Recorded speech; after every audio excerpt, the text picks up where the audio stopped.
Centello case, 2 missing juveniles. Abigail Joyce Williams. It's getting scared now. It's getting cold. Liberty Rose Lynn German. Missing, abducted, we don't know for sure. Last seen at the High Bridge in Delphi, Indiana. Pay attention to this video. This is 14-year-old Liberty German. She's on a hiking trail in Delphi, Indiana with her best friend, 13-year-old Abigail Williams.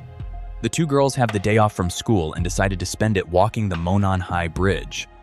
But watch closely. As Libby holds the camera, there is a man walking the bridge behind them. He's wearing a blue jacket and jeans. His hands are buried deep in his pockets. He appears to be concealing something, perhaps a weapon. Abby notices him and nervously whispers to Libby.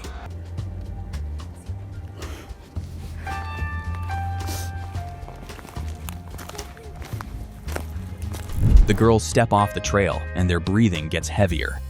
Then within 4 to 5 seconds, the man's voice is heard from the background, ordering the girls to go down the hill. This was the last time they were seen alive.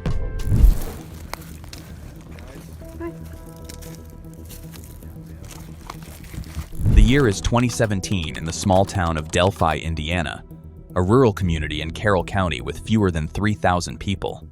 The kind of place where parents don't worry about their kids walking trails after school. My initial thought of what had happened was that either they had run off or they were out past curfew, just doing what kids do.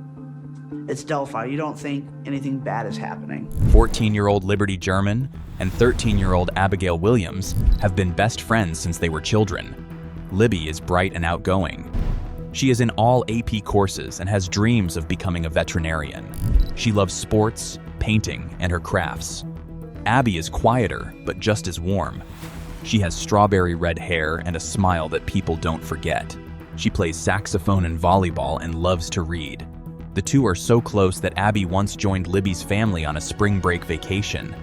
The night before February 13th, the two girls are at Libby's grandparents' house making videos on a phone, just being silly. The next morning, Libby wants to walk the Monon High Bridge Trail and asks her older sister, Kelsey, to drive them. Kelsey initially says no, because she has plans with her boyfriend, but Libby keeps asking, and eventually Kelsey agrees to drop them off as long as someone else picks them up. Libby calls her father, Derek, and he agrees to pick them at 3 p.m. on his way back from Frankfurt. Before the girls get out of the car at the trailhead, Libby takes off her gray zip-up sweatshirt and hands it to Abby. Kelsey watches them walk toward the trail. She tells Libby she loves her. Then she drives away. It was just a normal day. I just said goodbye and then I loved him and I'd see him when I got home. At 3:11 p.m., Libby's father, Derek, arrives and calls her phone. No answer. He calls again. Still nothing. He gets out and searches the area around the trailhead himself. The girls are not there.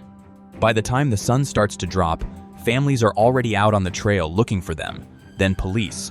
Then a full search party spreading through the creek bed and the woods surrounding Deer Creek. The search goes on through the night before it's called off at midnight. February 14th, 2017. A search team moving along the south side of Deer Creek makes a discovery in the woods roughly half a mile upstream from the Monon High Bridge. One of my friends, her husband was in another group that was going along on the south side of the creek. He called his wife and then she come running out and said, hey, they found him, they found him. I remember looking over saying, are they okay? I hadn't, and she wouldn't answer me. The bodies of Abigail Williams and Liberty German are found near the creek bank. Abby is wearing Libby's sweatshirt and jeans, the same clothes Libby had given her before they got out of the car. Her other clothing is found downstream in Deer Creek. Libby is found nude, her body covered in blood. Both girls have had their throats cut. Abby has one deep 7-inch laceration to the side of her neck. Libby has 4 to 5 wounds, 3 of the main blood vessels in her neck severed. Blood on Libby's hands tells investigators she reached up and grabbed her own throat after she was cut. Investigators secure the scene. Libby's phone is found underneath Abby's body inside a Harry Potter-themed phone case. When detectives go through that phone, Libby has left them something they never expected. Libby had been recording the entire time. The clip is 43 seconds long and has never been released to the public. On it, There is a man walking the bridge behind the girls. He's wearing a blue jacket and jeans, hands buried deep in his pockets. In the audio, you can hear the girls talking, trying to figure out which way to walk. Libby's voice says, "There's no path. The trail ends here. So we have to go down here?" And somewhere in that exchange, one of the girls can be heard saying the word gun. That explains why two young girls on a public trail in broad daylight didn't run. He was pointing a weapon at them. What Libby left on that phone would become the most important piece of evidence in the entire investigation. Police release the footage and give the man a name. They call him Bridge Guy.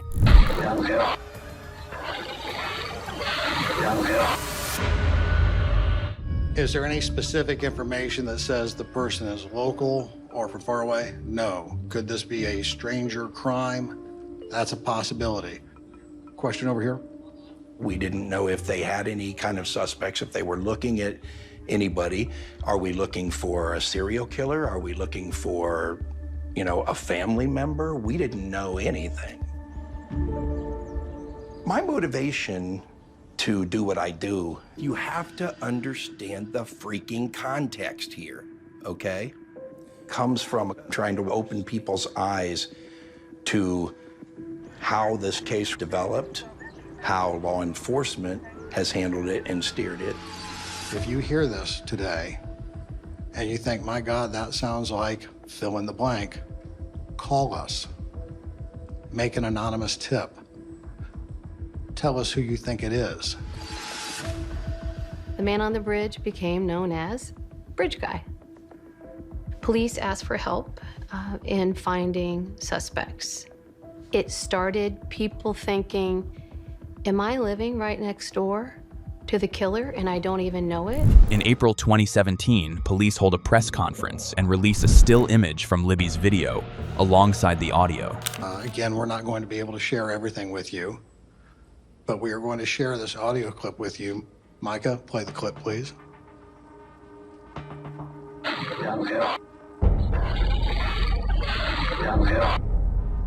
The murders spread fear across Delphi.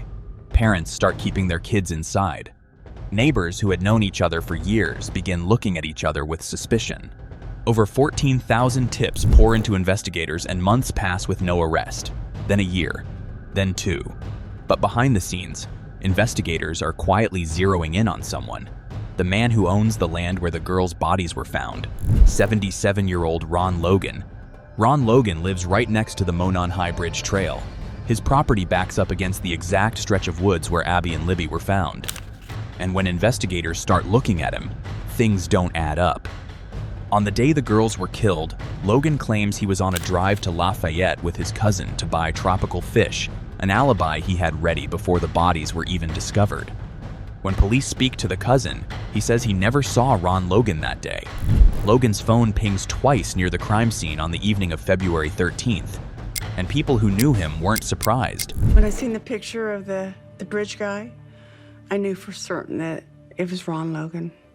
That was his figure that I seen.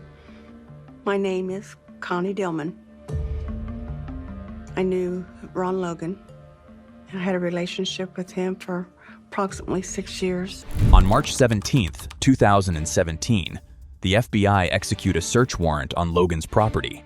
They find nothing.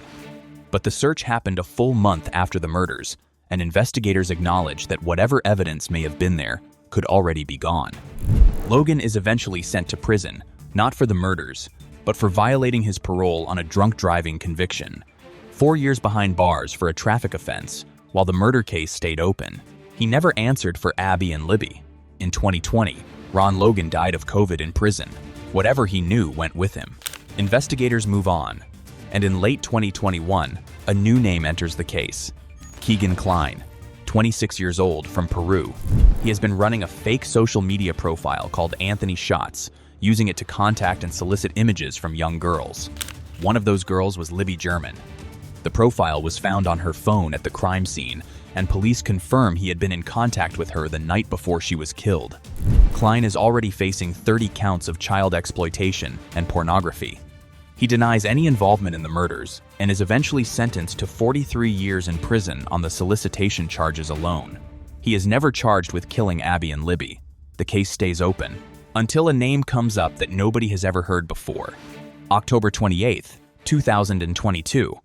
More than 5 years after 2 girls were found murdered near Deer Creek, Indiana State Police walk up to the door of a house on Whiteman Drive in Delphi and arrest 50-year-old Richard Allen on 2 counts of murder. Nobody has heard this name. Richard Allen has no criminal record, not even a misdemeanor. He works as a pharmacy technician at the CVS in Delphi.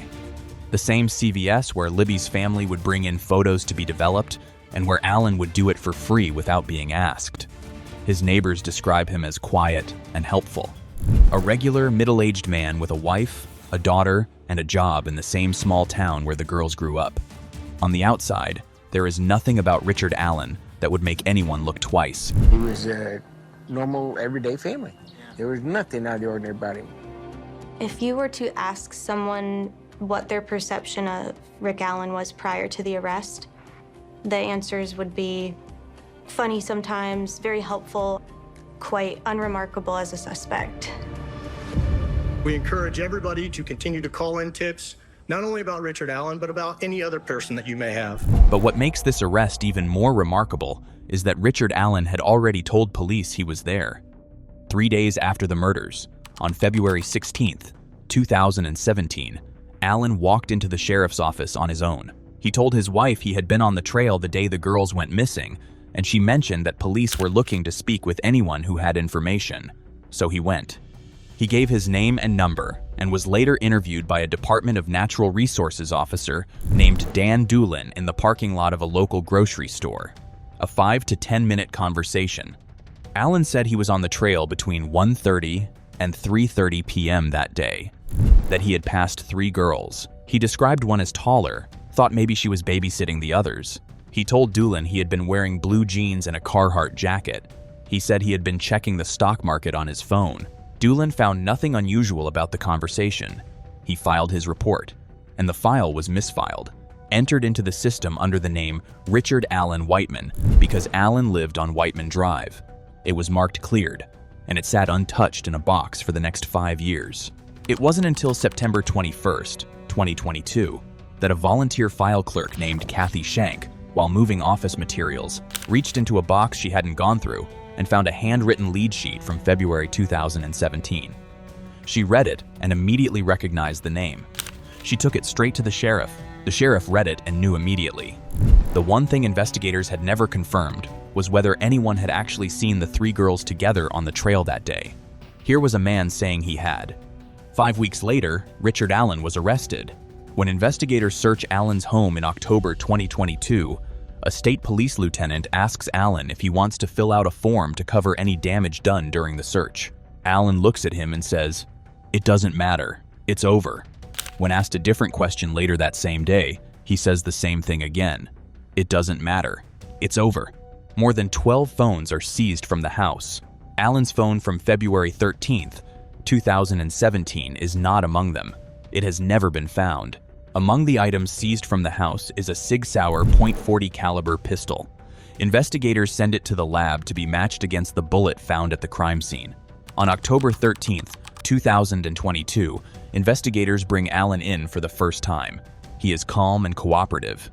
When they place a photo of Bridge Guy on the table in front of him, he looks at it and says it's not him. I can tell you that if that picture was, I mean, you can sit and take anybody and say, well, if they were wearing this and wearing that, that could be done. If that picture was taken from one of the girls' phones, here's the problem with that. Because I've never met them. No, but listen, here's the problem with that. You know why you can put a lot of people and say they're wearing blue jeans and a blue coat, but you know what the difference is? No, you said you were there. Well, sure I did. We have people that saw you. Okay. Ricky said you were out on the bridge yourself. There aren't that many people that saw me. I mean, I'm sure I didn't miss that many people. 2 weeks later, on October 26th, Allen is brought back in. This time, the detective leans forward and tells him they sent his gun to the lab. So we took your gun, your 40 cal SIG, and we sent it down there to the lab to have it matched with an item that we located on February the 14th when we found the girls. Okay. And that item was a 40 caliber Winchester round. We found that at the scene. Okay. The extraction marks on that round match your gun. Oh, thank So This is, okay. just hear me out. I'm just trying. I am. So this is the round. Okay, those are the extraction marks. That's the best picture of them. There's actually 3 of them. That's the same round that we found. Okay. And like I said, the methodology that they use is scientific, and they were telling me, and this is the report. You can read it if you wish. I don't need to read it. Okay. Well, I'm just trying to help you. You know, let me tell you something. Okay. You know, the prosecutor and the other investigators, they want to see you lock you up, throw away the key. I don't think you're ridiculous. Listen, just listen to me for 2 minutes. Let me explain this to you. I'm on your side. I talked to you a little bit out there on the scene. I know you mentioned a couple times you don't want to be the fall guy for this. You also mentioned to me the other day when I was telling you, hey, I want to check the property out, make sure there's no damage, and you said, doesn't matter, it's over. You know, you made comment to me that really concerned me. Sure. Right. It's concerning. And what I mean by it's over is that you've already started something here that there's no backing out of, so you've done, the damage is done, I guess is what I'm saying. That's what I would have been referring to. Okay, and I agree with that. We have started this, we've been working on this for a long time, and all the evidence is clearly indicating you're involved in this. And listen to me, Rick, I don't believe you should be the fall guy. But all the evidence, you say you're out there, we have witnesses out there, we have your vehicle, we have experts. We have experts that say that's you on the video and that's your voice on the video. Okay. Experts, not me, because I'm not an expert. I gotcha. Okay, and now we have your round at the scene. Okay. Not on the bridge, you said you're on the bridge. I don't even know how my bullet would have gotten out there if that's my bullet. It's without a doubt that this is very okay scientific. So let me show you a picture of this round, where it was found. That's the round right there. It hadn't been out there very long. That is Liberty's foot. It's within 6 inches of one of the dead girl's bodies. There's no way. There is. I'm telling you, there's not. The detective places photographs on the table. An unspent .40 caliber bullet found between the bodies of the 2 girls. Forensic analysis shows it had been cycled through Allen's gun, meaning at some point on that trail, he loaded his weapon.